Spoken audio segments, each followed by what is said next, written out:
Bom dia. Bom dia. É uma grande alegria para mim estar aqui mais um ano com vocês. Fico muito animada. Sempre é uma alegria muito grande no meu coração colocar diante do povo de Deus para falar da palavra dele. E é uma grande honra. Quem estava aqui o ano passado? Levanta a mão só para eu ter uma noção. Ah, tá certo. Tem tantas pessoas. Ótimo. Então eu vou começar só mostrando a minha família para vocês. Começar falando um pouquinho de quem sou eu. E o Júnior, vocês já ouviram falar, já conheceram, ele está ali, foi ali com os homens. Nós somos casados há 18 anos e nós temos 5 filhos. No ano passado eu tinha 4, né? Como você estava aqui, esse ano eu tenho 5. Eu vou mostrar para vocês meus filhos. A Florzinha e a Loirinha, as minhas 2 vira-latinhas adotadas, e os meus, os mais velhos aqui, o Mamute, o Bazuca e a Luna. E essa é uma brincadeira que eu faço quando vou me apresentar, não que eu acho que cachorro é gente, tá? Não precisa anotar meu e-mail, falar, mãe, eu vou mandar um e-mail pra ela, que o cachorro não tem alma, o cachorro não vai pro céu, o cachorro não é gente. Calma, é só uma brincadeira que eu faço para contar uma pequena parte da minha história, do meu testemunho. Eu não posso gerar um filho, eu sou infértil. E eu descobri isso já com bastante tempo de casada e na faixa de uns 34, 35 anos. Nós fizemos tratamentos, tudo, mas também os tratamentos não foram, não gerou gravidez, né? Eu não vou dizer que não foi bem sucedido, porque eu creio que Deus é soberano e é Ele quem dá a vida. E foi todo o processo, talvez algumas já tenham passado por isso, todo o processo de investigar é doloroso, é caro, tem um desgaste emocional, e até chegar ao final e descobrir, não, realmente o seu organismo não vai fazer isso, né? Então foi um processo de muita luta, de muita tristeza, muita dificuldade.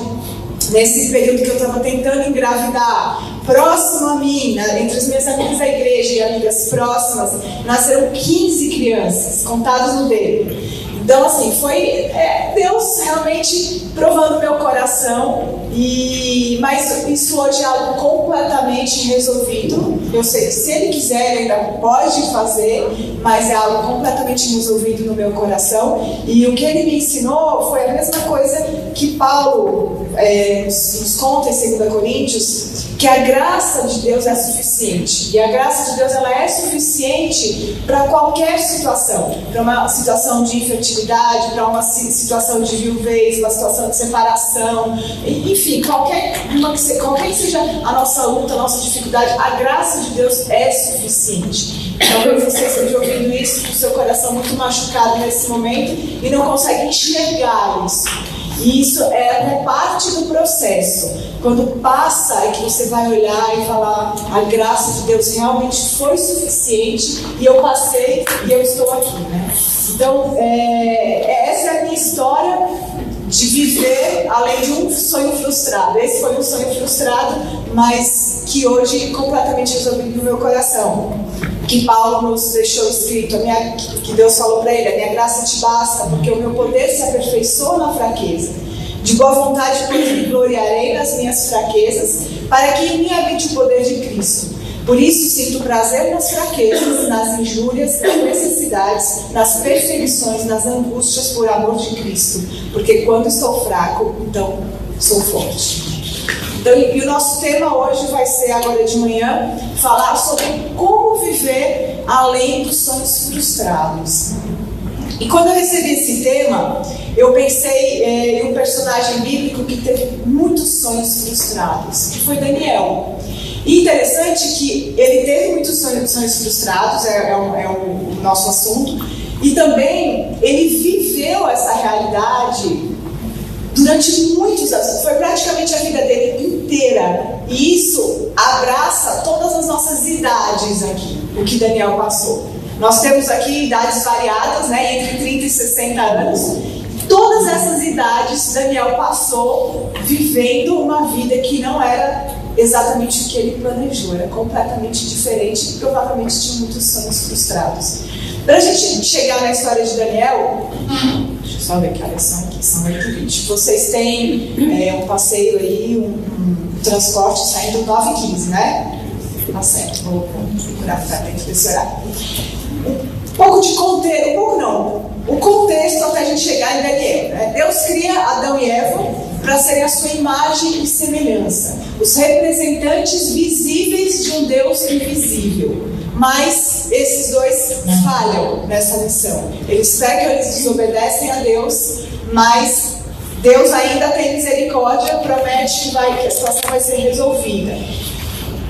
A partir dos descendentes de Adão e Eva, o pecado se multiplica demais, a maldade, a iniquidade do homem se multiplica. Então Deus manda o dilúvio, destrói tudo e recomeça a partir de Noé. E a gente lendo tem aquela esperança, agora vai, né? A partir de Noé, destruiu toda aquela maldade, vamos começar de novo e agora vai dar certo. Mas não é o que acontece. O ser humano continua com aquele coração mau.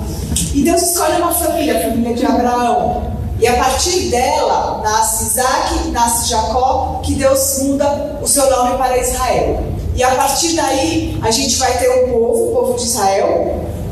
Esses descendentes de Israel vão para o Egito. E eles inicialmente vão para o Egito e começam a se multiplicar. É um povo que começa a crescer. E isso preocupa a administração ali, as pessoas de poder do Egito, e eles começam a oprimir esse povo e a escravizar esse povo. O que acontece?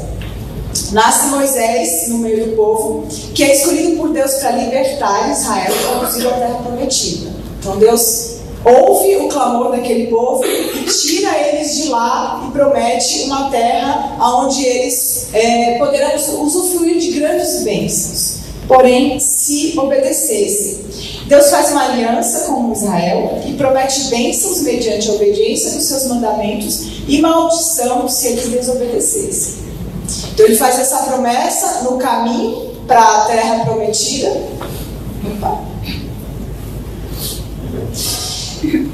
Que se eles obedecessem, eles seriam abençoados. Mas se eles desobedecessem, eles teriam consequências. E adivinha o que eles fazem, né? Desobedecem. Eles não conseguem viver como os representantes visíveis do Deus invisível. Pelo contrário, eles começam a adorar outros deuses e viver uma vida completamente contrária ao que agrada a Deus. E Deus faz o que ele tinha avisado já, trazer as maldições, entre elas o cativeiro da Babilônia, que Deus foi avisado através dos profetas. Então Deus pune Israel por causa da desobediência, entregando-os a Nabucodonosor, rei da Babilônia. E aí a gente entra finalmente no livro de Daniel. Então a gente passou aí pela história que acontece na Bíblia até a gente chegar em Daniel. Então vamos abrir nossas Bíblias agora em Daniel.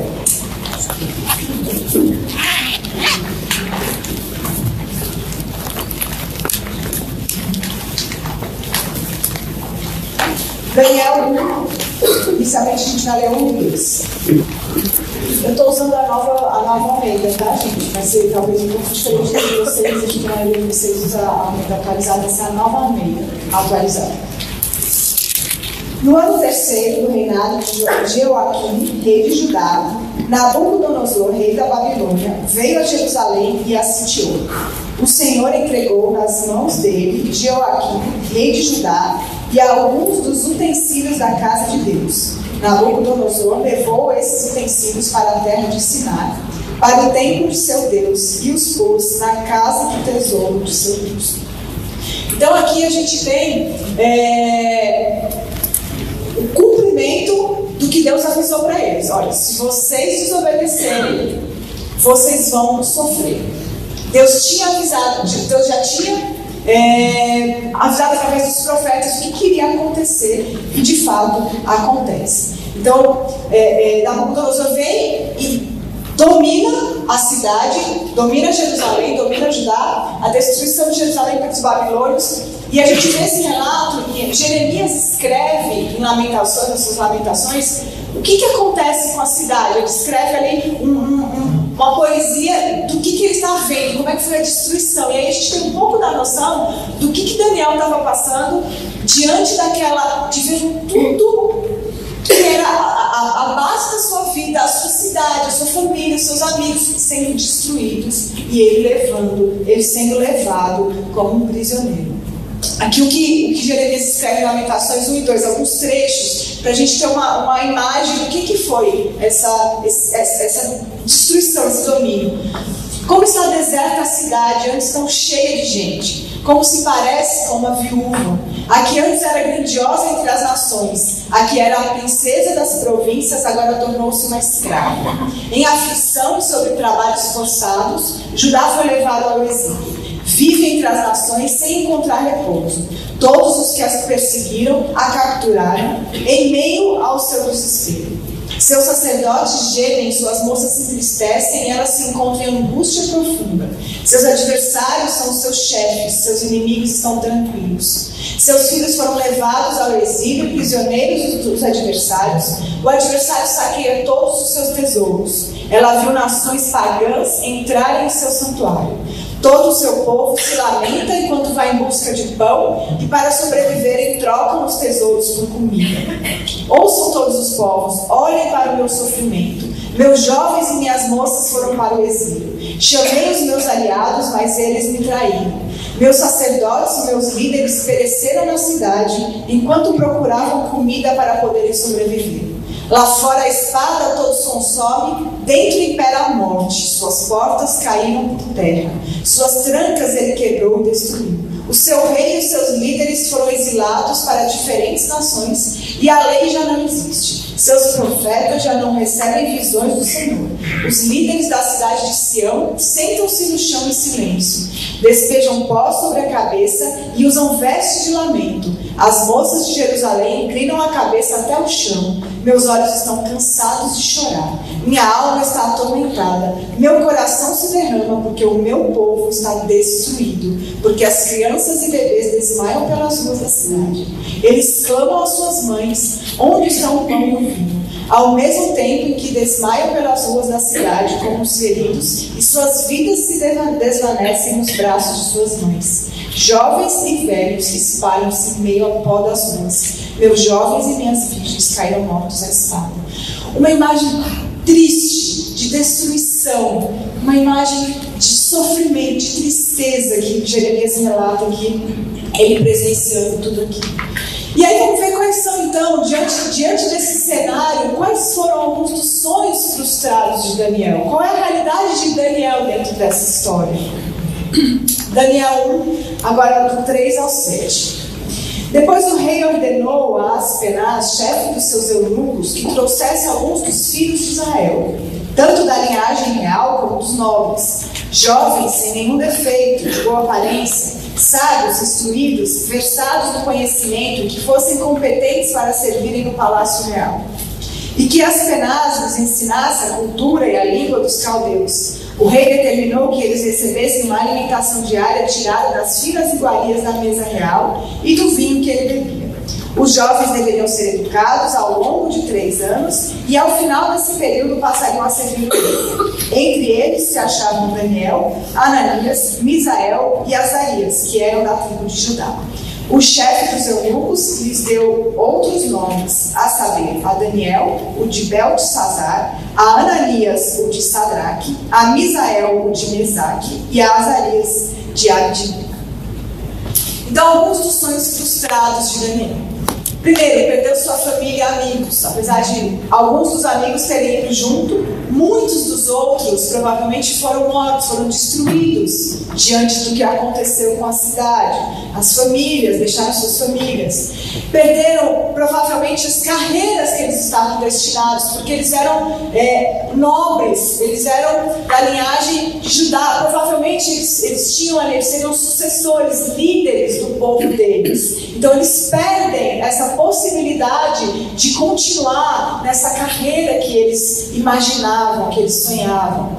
Perdem o convívio com a sua cultura. Eu não sei quantos de vocês aqui já tiveram essa experiência de um contato com outra cultura. Que você chega num lugar onde as pessoas não falam a sua língua, elas não se relacionam com você, elas não comem as mesmas comidas que você. Eu lembro quando eu tinha, acho que eu tinha 19 anos, eu fui morar fora. E aí, enquanto a gente estava se organizando, aquela animação, vou morar fora, vai ser ótimo, e tal, e arruma mala, e vai. Viajei, eu fui morar na Austrália, então eram 26 horas até eu chegar lá. E eu tinha uma parada em Los Angeles, depois de 14 horas de voo, se não me engano, eu tinha uma parada em Los Angeles. E quando eu parei lá, foi uma conexão, e eu estava sentada esperando para pegar o voo para ir para a Austrália, e eu comecei a olhar ao meu redor. Aquele monte de gente diferente, a língua diferente. Eu já falava um pouco de inglês, mas você olhar ao seu redor e ninguém fala a sua língua, alimentação diferente. E aí eu comecei a pensar, meu Deus, eu não vou voltar para casa amanhã, nem depois de amanhã, nem a semana que vem, vão ser alguns meses aqui fora. E aquilo me deu um desespero, eu comecei a chorar, eu falei, o que eu inventei, né? Eu quero minha mãe, eu quero minha casa. E isso, eu sabia que ia passar, e foi uma coisa que eu queria, mas mesmo assim foi muito angustiante estar ali diante de uma coisa tão diferente. E aí a gente imagina a situação de Daniel, que não planejou isso, ele não queria isso. Que a família dele foi morta por esse povo que o levou cativo. Então a gente imagina a tristeza que não devia ser, ele está indo para esse local como para servir um povo que destruiu o seu povo. Ele foi levado cativo quando devia ter entre 12 e 14 anos. E ele ficou 70 anos servindo na Babilônia. Então a gente calcula que isso foi provavelmente a vida dele toda. Como eu falei para vocês, abraça todas as nossas faixas etárias aqui. Ele passou tudo que é comum da nossa idade, ele provavelmente passou ali. A vida inteira servindo um povo que era inimigo do seu povo. Passou a servir os assassinos de seus amigos e familiares. Passou a ser doutrinado pela cultura do povo que destruiu o seu povo.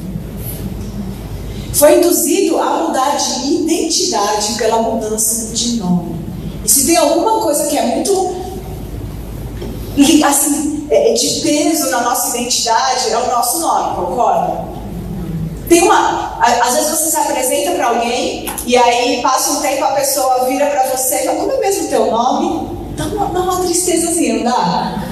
Puxa, eu acabei de falar meu nome.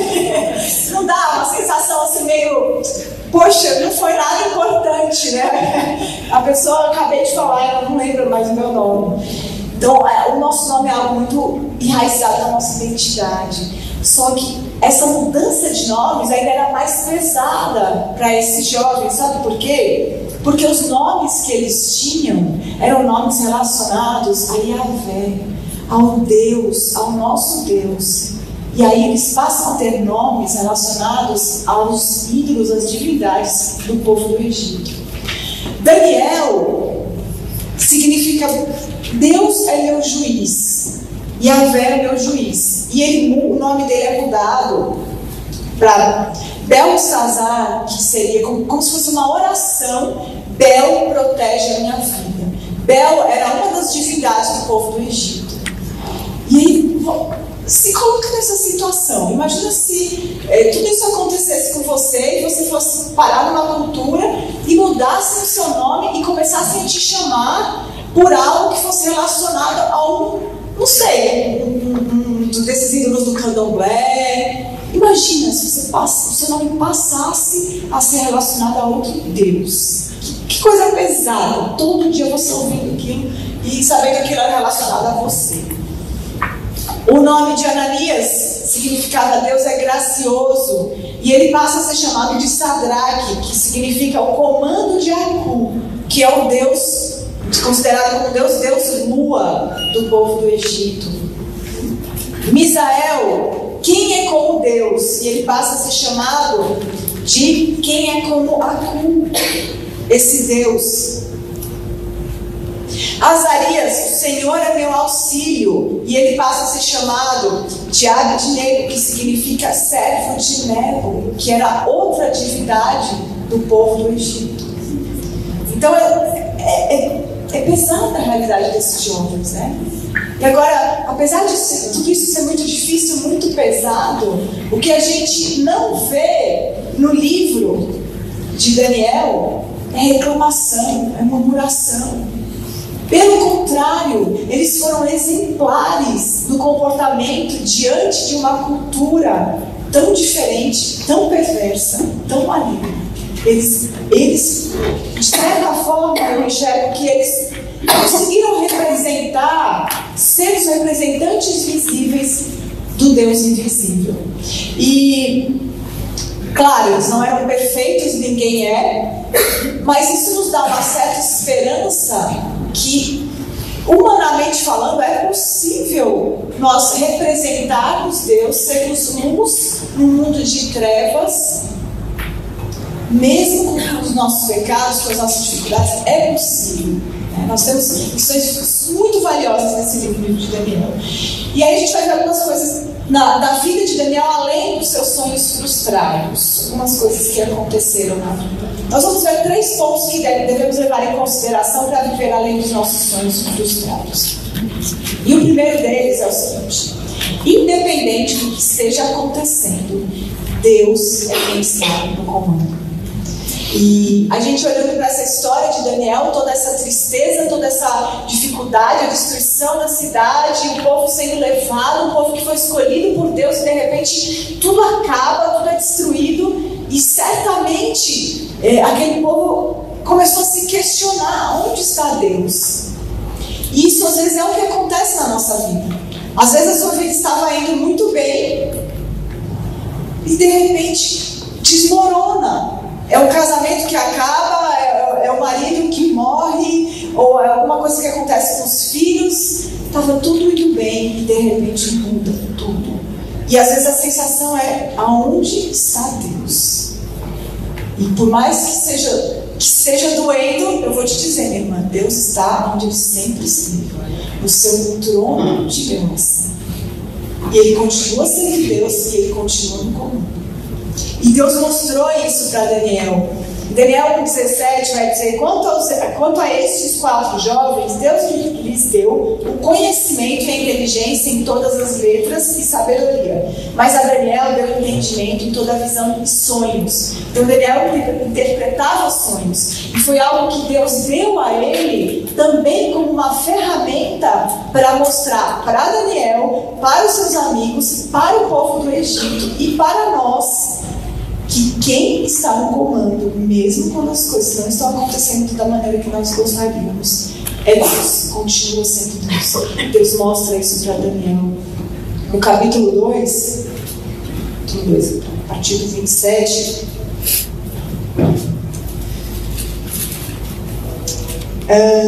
Daniel respondeu na presença do rei: o mistério que o rei exige, nem sábios, nem magos, nem encantadores o podem revelar. Aqui ele estava pedindo que os encantadores pudessem dizer o que ele sonhou. Ele teve um sonho e ele se assustou, o rei. E aí ele pediu que os encantadores revelassem qual era o sonho. Não era só a interpretação, eles tinham que revelar o sonho e a interpretação. E aí Daniel está falando aqui, é uma coisa que humanamente impossível de se fazer. O mistério que o rei exige, nem sábios, nem magos, nem encantadores o podem revelar, mas há um Deus no céu que revela os mistérios. Pois fez saber ao rei Nabucodonosor o que vai acontecer nos últimos dias. O sonho e as visões que o Senhor teve quando estava em sua cama são estes. E aí ele vai contar aqui o sonho, né? O plano vai tudo que é muito comprido. Aqui no 36. Este é o sonho e também a sua interpretação, diremos ao rei.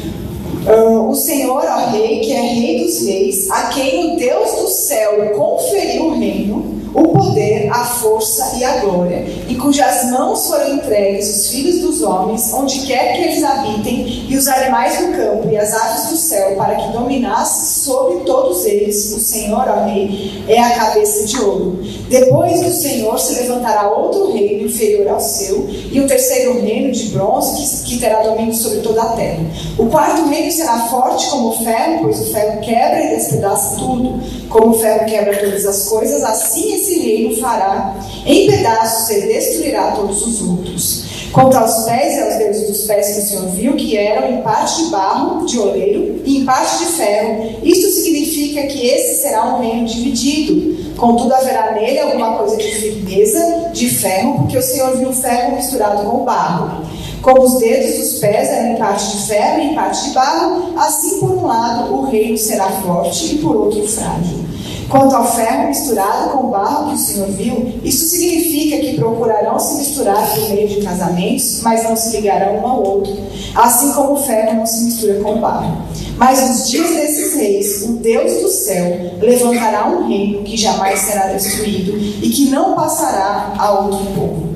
Esse reino despedaçará e consumirá todos esses outros reinos, mas ele mesmo subsistirá para sempre. Assim como o rei viu que do monte foi cortada uma pedra sem auxílio de mãos humanas, e ela despedaçou o ferro, o bronze, o barro, a prata e o ouro, o grande Deus revelou ao rei o que vai acontecer no futuro. Certo é o sonho e fiel é sua interpretação. Então o rei Nabucodonosor se inclinou e se prostrou com o rosto em terra diante de Daniel. Ordenou que oferecessem a Daniel uma oferta de cereais e incenso. O rei disse a Daniel: certamente o Deus que vocês adoram é o Deus dos deuses e o Senhor dos reis. Ele é quem revela os mistérios, pois você foi capaz de revelar este mistério. Então o que Deus está fazendo aqui? Deus está mostrando que apesar de todo aquele caos, quem está no controle é Ele. E que aquilo vai acabar. E que vão vir outros reinos. E que a história vai passar. E que no final, quem vai concluir é Ele. Porque Ele já escreveu a história.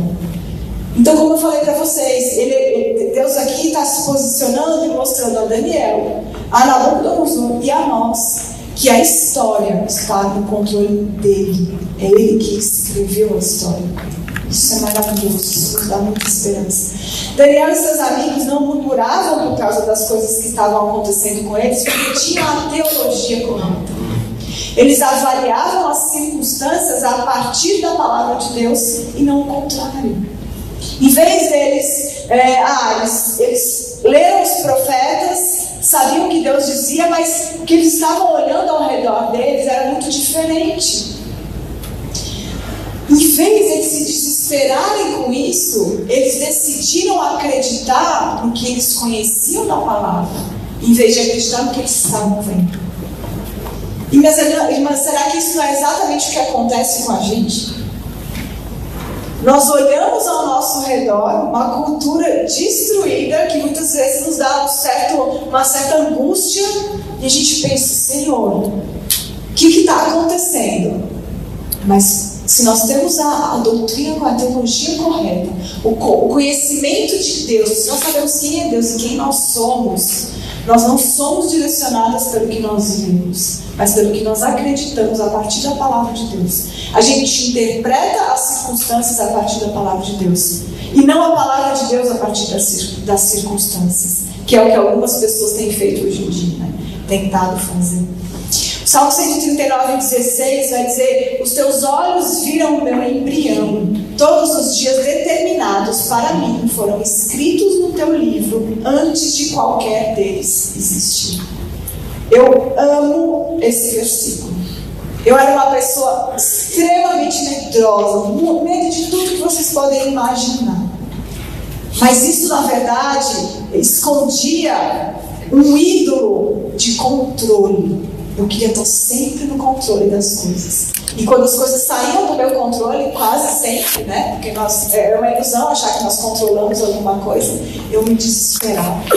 E quando eu descobri que quem está no controle absoluto de todos os meus dias era Deus, isso transformou completamente o meu coração. Completamente. Estava até contando para a Sheila isso ontem, que eu era uma pessoa muito estressada. Quem tem essa luta contra o controle, geralmente é uma pessoa estressada, porque você tem 1000 planilhas, 1000 listas, e você tem tudo organizado. Você vai viajar, você sabe onde você vai se hospedar, você sabe que hora você vai fazer cada programação, você tem tudo milimetricamente organizado. Então, você é muito estressado, eu era estressada.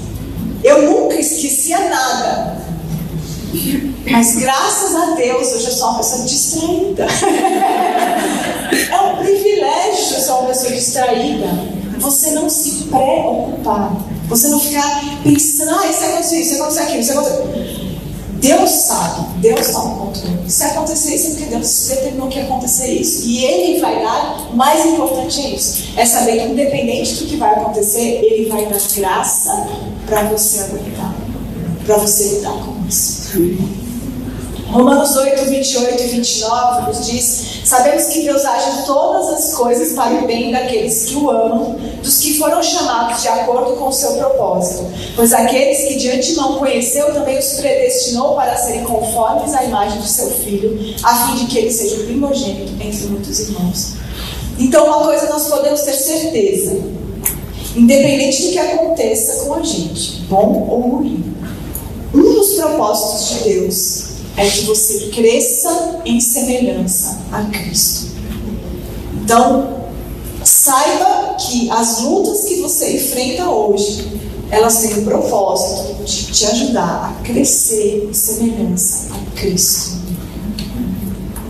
Todo sofrimento tem, pelo menos, esse propósito. Segundo ponto, esse mundo não é nossa casa. Nós somos como Daniel no exílio. Nós vivemos em uma cultura que é hostil ao cristianismo. Nossa cultura, ela caminha na direção oposta ao cristianismo e ela tem se tornado cada vez mais hostil. Creio que vocês sentem isso. Nos amigos, diante dos amigos descrentes, no ambiente de trabalho, tem se tornado cada vez mais difícil. Da mesma forma que aconteceu na época de Daniel. A gente viu esse contexto todo que ele passou. Isso também tem acontecido com a gente. Mas Daniel se baseava na sua conduta no que ele sabia através da palavra de Deus. Como a gente comentou, como eu comentei agora há pouco, ele avaliava a situação através do que ele conhecia da palavra de Deus. E ele sabia, em Jeremias 29, de 1 a 14, tem aí toda a orientação que Deus deu ao povo. Vamos dar uma olhada ali rapidinho. A orientação que Deus deu ao povo de como que eles deveriam viver ali no exílio.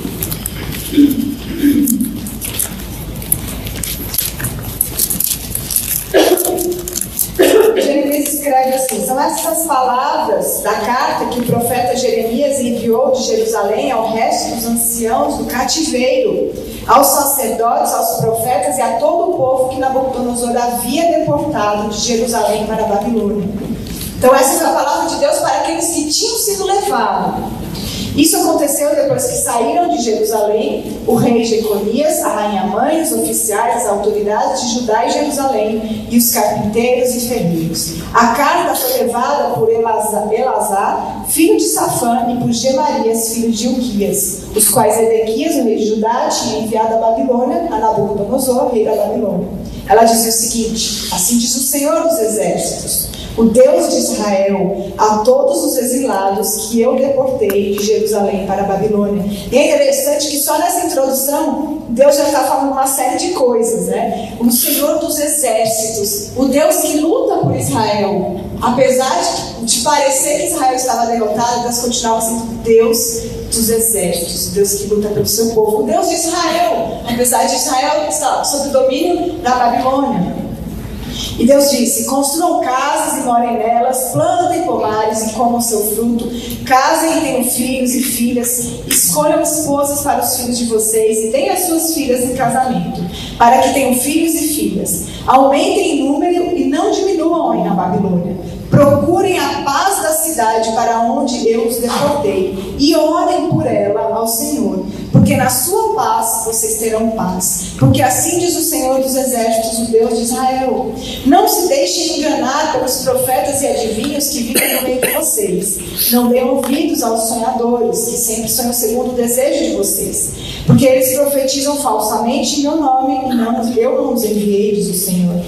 Assim diz o Senhor: logo que se cumprirem para a Babilônia 70 anos, então Deus está dizendo, eu estou no controle, vai durar 70 anos, atentarei para vocês e cumprirei a promessa que fiz a vocês. trazendo de volta a este lugar. Eu é que sei que pensamentos tenho a respeito de vocês, diz o Senhor.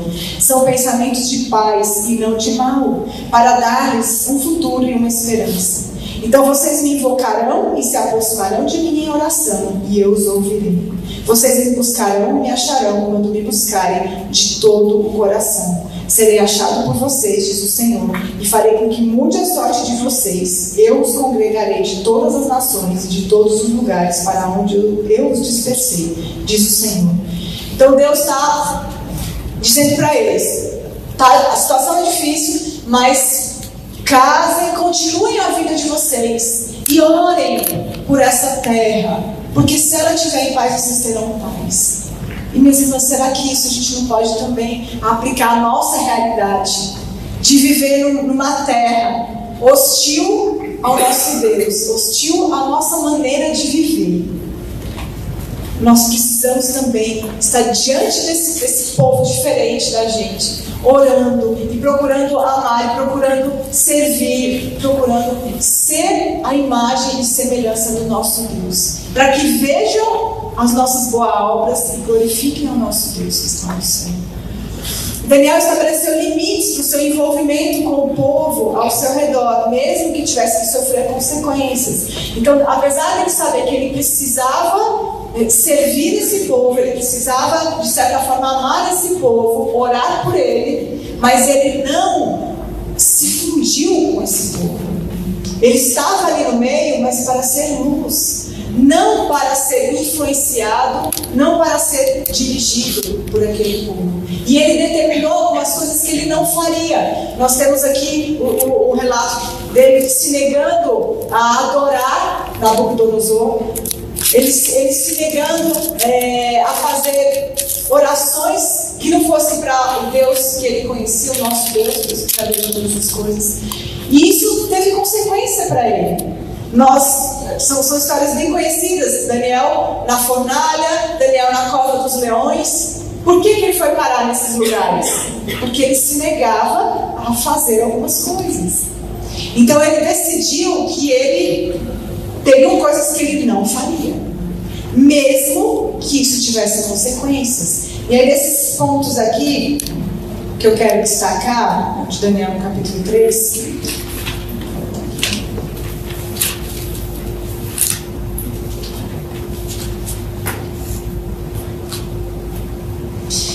a partir do 13. Então Nabucodonosor, irado e furioso, mandou chamar Sadraque, Mesaque e Abednego, e eles foram levados à presença do rei.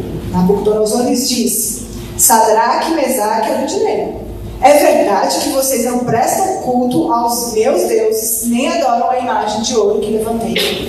Agora, pois, se vocês estão prontos, quando ouvirem o som da trombeta, da flauta, da cítara, da harpa, da lira, da gaita de foles, prostrem-se e adorem a imagem que eu fiz. Mas se não a adorarem, serão no mesmo instante lançados na fornalha de fogo ardente. E quem é o Deus que os poderá livrar das minhas mãos?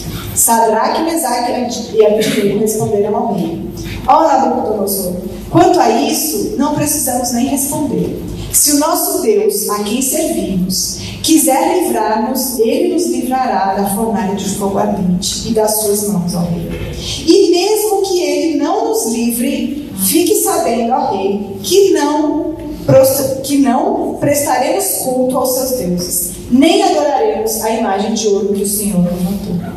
E aí, realmente, eles são jogados, e a gente pulando aqui para o 23, e os 3 homens, Sadraque, Mesaque e Abednego, caíram amarrados dentro da fornalha de fogo ardente. Em seguida, o rei Nabucodonosor, muito espantado, se levantou depressa e perguntou aos seus conselheiros: Não eram 3 os homens que amarramos e jogamos no fogo? Eles responderam: É verdade, ó rei. Mas o rei disse: Eu, porém, estou vendo 4 homens soltos andando no meio do fogo. Não sofreram nenhum dano. E o aspecto do quarto é semelhante ao filho dos deuses. E, minhas irmãs, isso é exatamente o que Deus faz com a gente. Ele é o Deus que ele entra na fornalha para nos ajudar a passar por ela. E aí, mais uma vez, eu vou falar: pode ser que você esteja nesse momento passando por essa fornalha sem conseguir enxergar. Mas, quando passa, você vai dizer isso: eu tenho certeza que Deus estava comigo, porque senão eu não consegui. E Ele faz isso com a gente. Precisamos focar nas coisas do alto. Aí nesse trecho de Lamentações, Jeremias vai falar: quero trazer à lembrança aquilo que pode me dar esperança. Depois que ele olha toda aquela destruição que a gente leu aqui no primeiro capítulo de Lamentações, ele está extremamente abalado, mas ele: não, espera, eu não posso viver pelo que eu vejo, eu tenho que viver pelo que eu acredito. Eu quero trazer à minha memória aquilo que pode me dar esperança. As misericórdias do Senhor são a razão de nós não sermos consumidos. E é interessante que ele está vendo o povo dele ser consumido. Mas ele fala: a misericórdia do Senhor é a razão de eu estar aqui vendo e não estar sendo consumido também. Então, é isso que nós precisamos focar.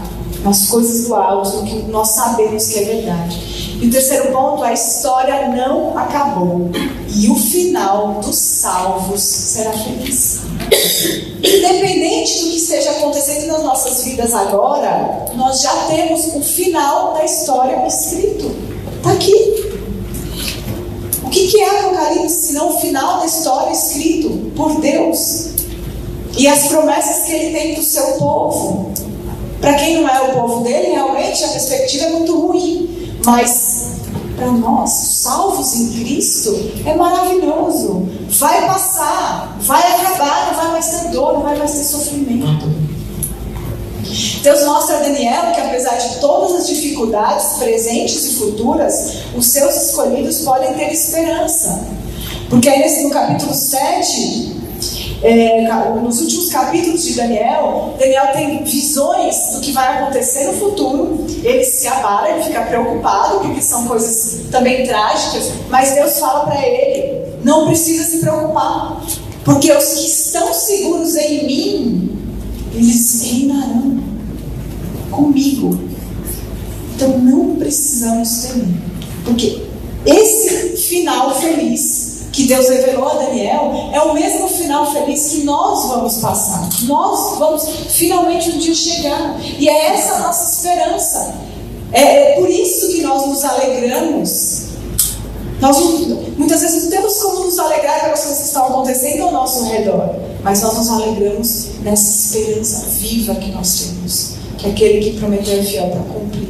No final, os salvos em Cristo habitarão seguros, onde não há tristeza, nem morte, nem dor. Apocalipse 21, 3 ao 7, diz o seguinte: eis que o tabernáculo de Deus está com os homens, pois com eles habitará, e eles serão o seu povo, e Deus mesmo estará com eles. Ele enxugará dos seus olhos toda lágrima, e não haverá mais morte, nem haverá mais pranto, nem lamento, nem dor, porque já as primeiras coisas são passadas. E o que estava sentado sobre o trono disse: eis que faço novas todas as coisas. E acrescentou: escreve, porque estas palavras são fiéis e verdadeiras. Disse-me ainda: está cumprido. Eu sou o alfa e o ômega, o princípio e o fim. A quem tiver sede, de graça lhe darei a beber da fonte da água da vida. Aquele que vencer herdará estas coisas, e eu serei seu Deus, e ele será meu filho. Maravilhosa promessa que nós temos do nosso Deus. E aqui para a gente resumir os 3 pontos, finalizar, vou até colocar aqui na tela que eu sei que algumas gostam de tirar foto. Os 3 pontos que nós falamos, que devemos levar em consideração para não ver além dos nossos sonhos frustrados.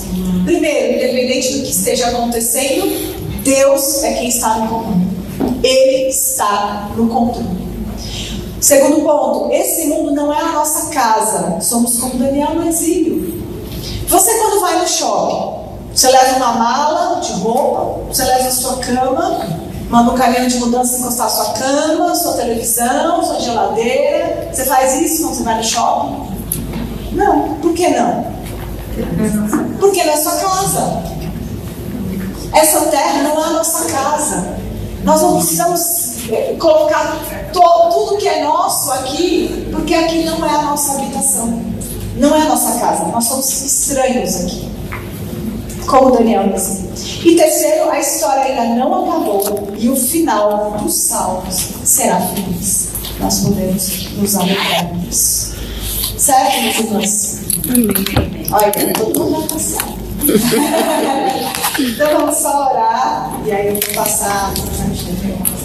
Vamos orar.